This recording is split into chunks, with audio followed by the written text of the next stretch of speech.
네, 경찰이 14명의 사상자를 낸 분당 흉기 난동 사건에 대한 1차 수사 결과를 조금 전에 발표했습니다. 살인과 살인 미수, 살인 예비 혐의를 적용했는데요.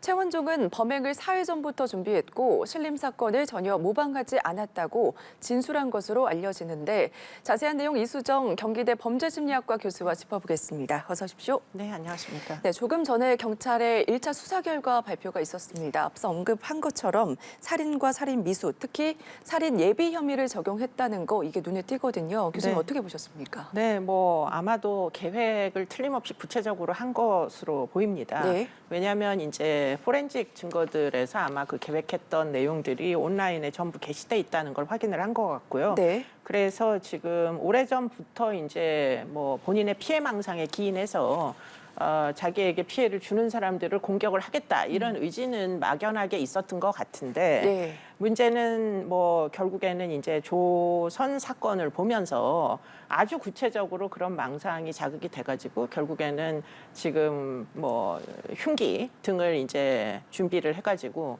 결국 같은 지하철역에 침입을 해서 결국에는 이렇게 끔찍한 사건을 벌이게 된 그런 경위로 보입니다. 예. 최원종은 범행 사흘 전부터 구체적으로 계획을 했다 이렇게 진술한 것으로 알려지고요. 네.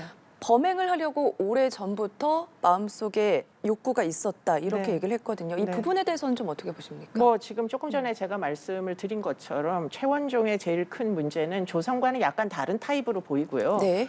조선의 경우에는 극단적인 반사회적 사고를 하는 사이코패스였던 것으로 보이는데 네. 그렇기 때문에 누구나 무차별적으로 결국은 나에게 열등감을 유발하는 사람을 다 없애버리겠다 이런 적대감 때문에 발생한 사건으로 보이는데요. 지금 최원종의 경우에는 조선과 달리 본인이 피해자라고 여기고 있었던 것으로 보입니다. 그래서 스토킹의 가해자들이 내가 알지는 못하지만 세상에 너무 많고 네. 그래서 그런 이제 스토커들이 나의 생명을 위협하고 있으니 그들을 내가 먼저 공격을 해야 되겠다 이런 망상을 가지고 있던 이런 상태였던 걸로 보이고요. 그게 결국에는 이제 조선의 사건으로 굉장히 그 빠른 속도로 외연화 행동으로 나타난 그런 어떤 외연화의 과정을 거쳐서 그게 이제 3일 전부터 아주 구체적으로 계획을 했던 것으로 보입니다. 네. 흉기도 미리 샀고 현장에도 미리 한번 가봤고 그리고는 지금 사건이 일어난 날 바로 직전에도 현장을 돌아다닌 것이 지금 CCTV에 확인이 돼가지고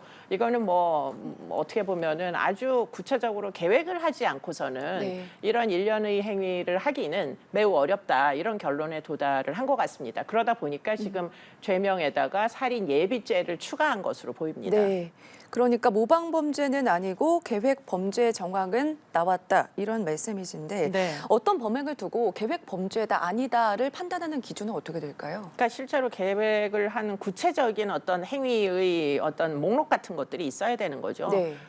그 계획을 하기 위해서는 지금 온라인에 올린 글부터 시작해서 지금 흉기를 언제 샀는지 며칠 전부터 아주 구체적으로 동선, 범행을 저지르려면 현장에 대한 동선도 파악을 해야 되지 않겠습니까? 네. 그렇기 때문에 그런 과정들이 있었는지 없었는지 이런 것들 다 확인을 했더니 지금 CCTV나 또는 포렌식 증거에서 지금 그 여러 가지 과정이 계획되어 있음을 확인을 했다라는 거고요. 네. 지금 제가 봐도 지금 이 사람은 정신적으로 약간의 취약성은 있는지 모르겠는데 지금 이제 이 살해 행위에 대하여서만큼은 아주 분명하게 계획을 한 것으로 보입니다. 네. 그렇기 때문에 마지막 순간에 흉기를 눈에 띄지 않게 감춰놓고 간 것까지 지금 상당 부분 이제 본인이 무슨 일을 저지를지를 계획하고 어떤 결과가 산출될지도 예상했던 것으로 보입니다. 네, 교수님께서도 이제 모방 범죄는 아니라고 말씀을 해주셨고 경찰 조사 결과도 그렇게 나왔고요. 또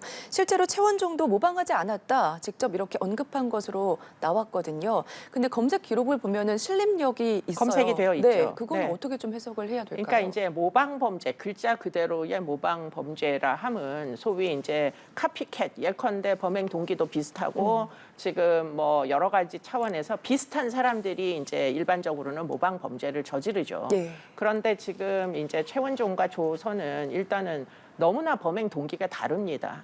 조선의 경우에는 이제 진짜 사람을 해코지할 뭐 어떤 뭐 사이코패스적인 반사회적인 동기가 있었고요. 네. 지금 이제 이 최원종 같은 경우에는 피해 망상이 훨씬 더 심각했던 걸로 보입니다. 그러다 보니까 뭐 억눌려 있던 피해 망상이 조선이 사건으로 갑자기 분출이 돼가지고 나를 해코지하는 이 사람들에게 내가 먼저 반격을 하겠다 이런 네. 종류의 생각을 하고 있었던 걸로 보여서 그런 차원에서 보면 지금 범행 동기는 180도 다른 이제 이야기가 되고요. 그런 어떤 개별화된 차이를 가지고 지금 모방 범죄라고 하기에는 뭐 경찰청에서는 좀 어렵다 이런 판단을 내리는 것 같습니다. 예, 이렇게 뭐 모방 범죄가 아니다 이렇게 결과가 나오긴 했지만 조심스럽지만 신림동 사건이 이번 사건과의 영향을 뭐 조금이라도 주지 않았다 이렇게 볼 수가 있을까요? 영향을 준 것은 틀림이 없어 보이고요. 지금 이제 신림역 사건으로 네. 인해 가지고 지금 굉장히 많은 사람들이 살인 예고글을 올리고 있는 것도 영향을 틀림없이 직간접적으로 주는 것이라고 볼 수 있고요.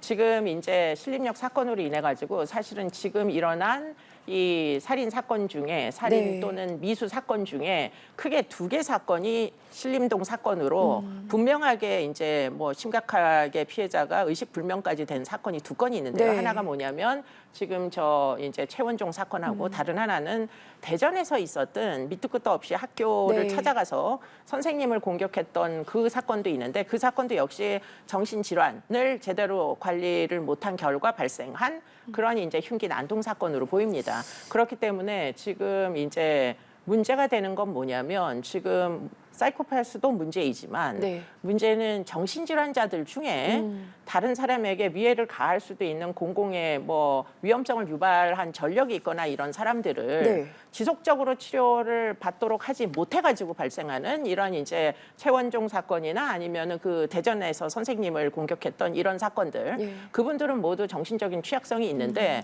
사실은 지금 현재의 정신 보건 시스템 안에서는 이 사람들이 치료를 거부하는 경우에 치료를 할 수 없도록 되어 있다 보니까 지금 이 정신보건복지법의 허술함으로 인해 가지고 이렇게 결국에는 이제 시작은 신림역 사건이 시작을 했지만 지금 연달아서 살인 예고글이 올라오거나 또는 이렇게 살인으로 이어지는 사건들은 정신적으로 취약한 사람들에게 마치 도화선처럼 불을 지른 꼴이 되는 이런 문제가 지금 사회적으로 뭐 부각이 되고 있기 때문에 지금 이런 것에 대해서 지금 사법입원제도라는 것을 지금 법무부에서 네. 정신과 진료가 필요한 사람이 공공의 위해를 이제 가할 뭐 사소한 것들을 했을 때 치료가 계속 필요한데 치료를 안 받고 있는 사람들에 대해서는 강제 치료 법원에서 치료 명령을 내리는 그런 제도를 도입하겠다 이렇게 발표를 한 것으로 알고 있습니다. 예.